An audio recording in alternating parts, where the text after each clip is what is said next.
Please just one kiss. তোমার মাথা ঠিক নেই, কি বলছো এইসব? একটা কিস করতে ভয় পাচ্ছেন, এরপরে কোনোদিন নিজেকে আর সাহসী বলবেন না। তুমি কি বুঝতে পারছো তুমি কি বলছো? তুমি নিজেই কেন উক্ত স্পর্শে হাত দিতে চাইছো? কিস না করলে কিন্তু আপনাকে আমি এইখান থেকে বের হতে বিন্দুমাত্র সাহায্য করব না। ওকে কাম অন বাবু, তবে তারপরে যা হবে তার জন্য কিন্তু দায়ী তুমি। একটা কিস করার জন্য এত কথা, সেই দিন রাতে তো বলেই মুখে হাত দিল।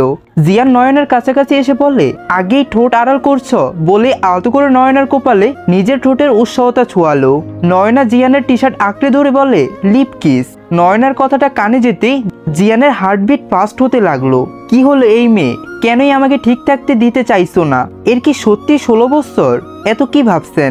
এখান থেকে বের হতে হলে এক্ষুনি আমাকে কিস করতে হবে। জিয়ান একটু সরে আসলো, জোরে নিঃশ্বাস নিয়ে বলে, এই মেয়ে আমাকে এলোমেলো করে দিচ্ছ তুমি, তা বুঝতে পারছো? জানো তুমি আমাকে উস্কিয়ে দিচ্ছ, এরপরে সামলাতে পারবে তো? নয়না শার্টের বাটনগুলো খুলে শার্টটা বেডের উপরে রাখলো। জিয়ান পেছনের দিকে ঘুরে বলে, কি হচ্ছে এইসব? প্লিজ ডোন্ট ডু দ্যাট, এর পরিণতি ভালো হবে না। নয়না শার্ট খুলে শাড়িটা কোমরে গুছে টুল নিয়ে এসে জিহানের পেছনে দাঁড়ালো। মিস্টার পাইলট মশাই এই দিকে ঘুরে দাঁড়ান। গতরাতে আমার পরনের শাড়িটা যখন খুলে ফেলেছিলেন নিজের হাতে, তখন লজ্জা কোথায় ছিল? জিয়ান নরম সুরে বলে, আমি দুঃখিত, ওসব দুঃখ পরে দেখাবেন, এখন আমার দিকে ঘুরে দাঁড়ান। জিয়ান সামনে ঘুরে দেখে নয়না আর সে সেম সেম। শাড়ি গুজে রাখার ফলে কমর উন্মুক্ত, অতক্ষণ শীত লাগছিল কিন্তু এখন গরম লাগছে। নয়না জিয়ানের মাথায় হাত চেপে ধরে নিজের দাঁত দিয়ে সর্বশক্তি দিয়ে জিয়ানের ঠোঁটেই কামড় বসিয়ে দিল। এরপর টুপ করে সরে আসতে চাইলে আটকে পড়লো জিহানের হাতে। জিয়ান নয়নার কোমরেই ধরে রেখেছে, ঠোঁট দিয়ে রক্ত ঝরছে। ছাড়ুন, নয়তো চিৎকার করে ভাষার মানুষ জড়ো করব। এমনিতেই আটকে আছেন, তারপরে খাবেন দোলাই। জিয়ান কিছু একটা ভেবে নয়নাকে ছেড়ে দিল। নয়না বেডের উপর বসে জিয়ানের দিকে তাকিয়ে বলে, এইবার বলুন এই কিসে আপনাকে কেমন ফিল এনে দিল? বুঝলাম তুমি ছোট করে প্রতিশোধ নিলে, তাই তো? না, শুধুমাত্র আমার কষ্টের বিন্দু পরিমাণ অনুভব করালাম। জিয়ান নয়নার পড়ার টেবিলে চেয়ার টেনে বসলো। নয়না জিয়ানের দিকে তাকিয়ে বলে, আপনি দেখতেই কিন্তু ঠিকঠাক আছেন। আচ্ছা, আপনার চুলগুলো আসল নাকি নকল? ফার্স্ট এইড বক্স কোথায়? আমি কি ডাক্তার নাকি আমার কাছে এসব থাকবে? জিয়ান সামনের দিকে ঘুরে বলে, ব্লাড বন্ধ করো, নয়তো দ্বিতীয় উপায় আমার জানা আছে। নয়না দ্রুত ডয়ের থেকে ফার্স্ট হ্যান্ড বক্স এনে জিয়ানের সামনে রাখলো। নিজে চলে গেল ড্রেস চেঞ্জ করতে। আলতো হাতে নিজেই অ্যান্টিবায়োটিক লাগালো। নয়না এসে ড্রেসিং টেবিলের সামনে দাঁড়িয়ে চুল ঠিক করছে। আমি যে একটা মানুষ তোমার চোখের সামনে বসে আছি, এটা তুমি দেখতে পাচ্ছ না? নয়না আয়নার দিকে তাকিয়ে বলে, না, আমার রুমে তো আমি নিজেকে ছাড়াই কাউকে দেখতে পাচ্ছি না।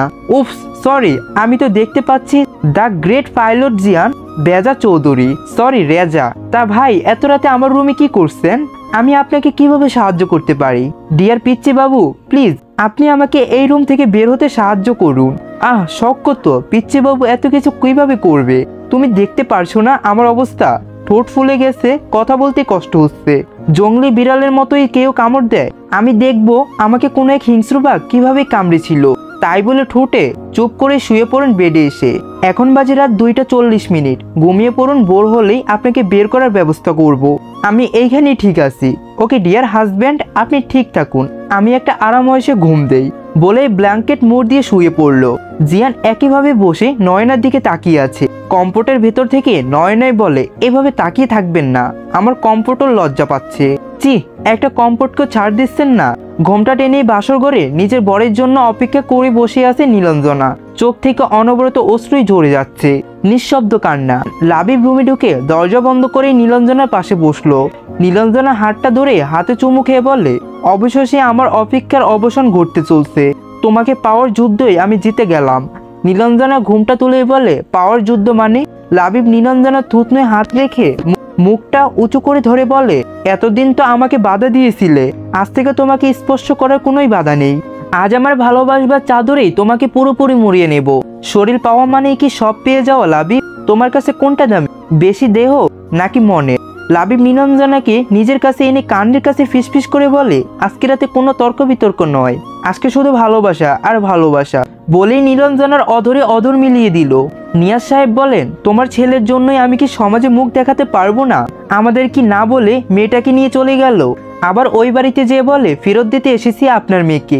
এই বুদ্ধি নিয়ে ও পাইলট হয়েছে। সবকিছু এত সহজ। ছেলেও তো আমার একার। ছেলে যার জন্মেরই হবে তো তারই মতোই। ঘাড়তেরামি তো আমার থেকে পাইনি, তোমার থেকেই পেয়েছে। আচ্ছা একটা কথা বলো, ছেলে যা ভুল করুক সব দোষ আমার ঘাড়েই কেন চাপিয়ে দাও? আরেক নবাবজাদার তো খবরই নেই। সে ব্যস্ত দেশের ভ্রমণ করতে, বাপের টাকায় ফুর্তি করতে খুব আয়। নিজের ভাইয়ের বিয়ে তো আসলো না। এর চেয়ে 2টা মেয়ে হলে ভালো হতো, বিয়ে দিয়ে চিন্তা মুক্ত থাকতাম।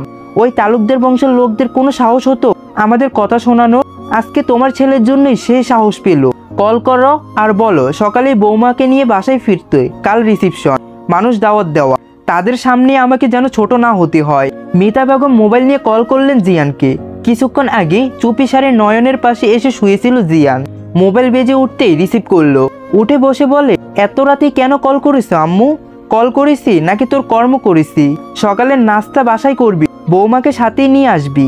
কিভাবে আনবি আমি জানি না। কাল রিসিপশনে শত শত মানুষকে দাওয়াত দেওয়া, আর তুই আমাদেরকে কিছু না জানিয়ে চলে গেছিস। এইসবের কি দরকার ছিল?